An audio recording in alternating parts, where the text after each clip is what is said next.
Greetings, everyone, and welcome to Be Prepared. As I often do, I'll ask you a couple of questions. The first one is, if you have all the food in the entire world, but no water, again, all the food, but no water at all, how long can the average human being last for? The answer is 7 days.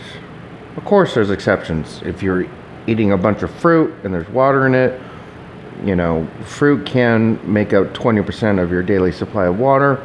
So that's the exception, but how many people have a bunch of fruit on hand? So in an emergency survival situation, the average human being will survive 7 days without any water.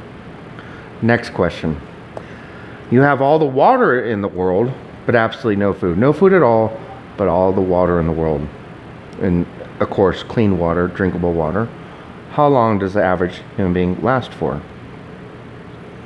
The answer is 41 days. Yes, 41 days. Hopefully you know this, and this is going to completely bore you, but in case not, I had to make this announcement to everyone that water is the number one most important thing to you. I used to live, when I was in the Navy, I was in Maine, and we had this thing called a nor'easter. And when the nor'easter was announced, people in Maine know what that means. And within 1 hour, all the water and all the stores, all the convenience stores was gone. Within 3 hours, the majority of the food was gone. By the end of the day, all the grocery stores were completely cleaned out. And this was only the announcement that a nor'easter was coming. I've been through these nor'easters many times. Power knocked out. It's freezing outside, snow 3 feet high. I've actually had to use my barbecue once, drag it in my house to heat my house. Not exactly safe, but when you're about to die from freezing to death, you do extreme measures. So the point is that you should always be prepared, because we do live on Earth and there are natural disasters. Things happen. We know about Katrina, Japan, Fukushima. There's been tsunamis, things happen. Hurricanes, you name it. So everyone should have water. Is the most important thing to have on hand in your home. Now, it's not very convenient to store, because in a survival mode, you need 64 ounces of water a day, preferably 1 gallon a day per person. So a 5-gallon jug of water that you can buy at your store for one person will get you through the week. So everyone should have at least 1 month of water on hand.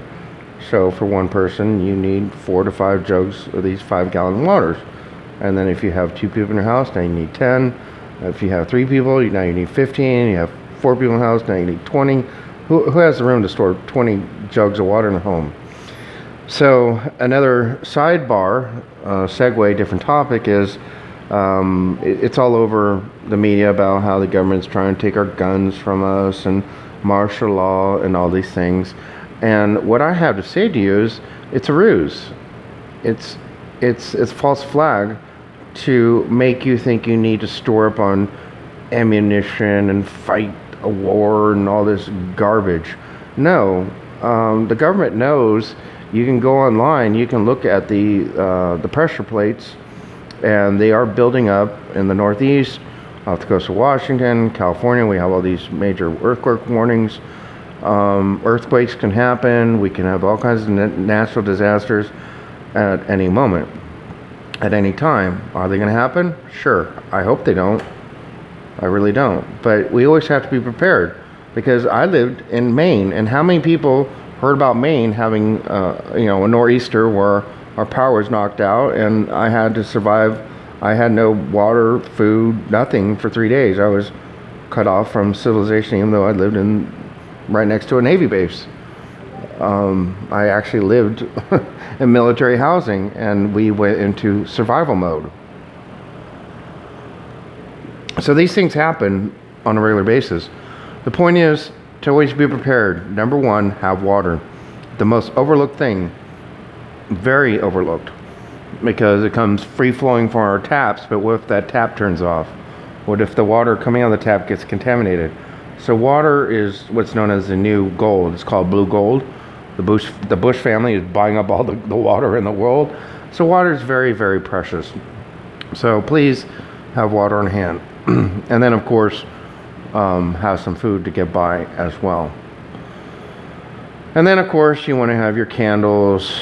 It'd be nice if you had emergency radios and things like that.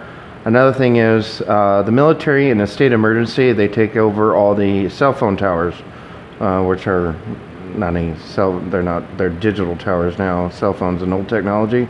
It's kind of funny how we still call it the cell phone when it's really not a cell phone anymore. But what they do is they take over that in a state of a national emergency disaster. They take over that frequency so the military can communicate on it, because believe it or not, our bandwidths and all the way we communicate is not sufficient in an emergency. So we have to have other channels to communicate, and we immediately pretty much step 1, 2, 3, 4, 5 down the list. We shut down all the cell towers and we take over them. And then, but we don't mess with the text messaging. Text is a different frequency, so you will still, in theory, be able to communicate through text messaging with all your loved ones. So text messaging is the emergency backup. So hopefully nothing ever happens, but things happen. Tornadoes happen. People have been through tornadoes, hurricanes, earthquakes. And if martial law is declared, and if you don't have water, the thing is, everyone talks about how, they're going to come in, they're going to round us up, and how they have to have UN troops because the military won't shoot at civilians, and they're trying to make the police the enemies of the civilians. The police will be willing to screw with civilians, and all this yada yada yada, jabber jabber jabber jabber. It's all a ruse. It's a diversion. It's called a red herring, to divert you from the truth that in a natural disaster, or if they just shut off our water, in 7 days without water, you're dead. So they don't have to round you up. All they have to do is drive a bunch of trucks into the neighborhoods and say, hey, we got water, we got food, hop on the truck, we'll take care of you. And if you're about to die, if you've gone 7 days without water and you are literally about to die, do you really think you're going to say no to the truck? Because if you don't, you're going to die in your home. You're dead. You will literally die in your home without water. 7 days, you're dead. So you will just willingly hop in that truck and be hauled off to the FEMA camp, and then you can go on all the conspiracy theories about what happens in the FEMA camps. So they don't need to take your guns away from you, folks. They don't. They don't really need to declare martial law. They don't. All there has to be is a natural disaster. All there has to be is no water, and you will willingly hop in one of these trucks and be taken to the FEMA camps. It's just that simple. Water is the most precious thing in this world. It's the most important thing to your body. It's vital to your organs, and you're dead without it. So always be prepared. Have water. Hopefully you have a natural supply of fresh water. Even then, you want to get your camping style water purifier. A good one runs about $150, and you can just go to your local stream and scoop up some water. But you still need a container to put it in. Do you have a container to put water in? Do you have a 5-gallon jug to haul water back to your house? Keep in mind, water weighs 8 pounds for every gallon. So if you have a 5-gallon jug, what's 8 times 5? 40. So that jug weighs 40 pounds. Can you haul that 40-pound jug to your home? Is your home a mile away from the closest fresh water? Do you have a dolly to put that thing on? Because you may not have a car to put it in. So you have to be prepared to have a water supply, and then of course have some food, candles. Heat is important if you're in the cold climates when it happens. If it's hot when it happens, you need more water than normal. Everyone should be prepared for any natural disaster or anything that may come our way. Take heed, get prepared. Thank you, God bless, and peace be with you.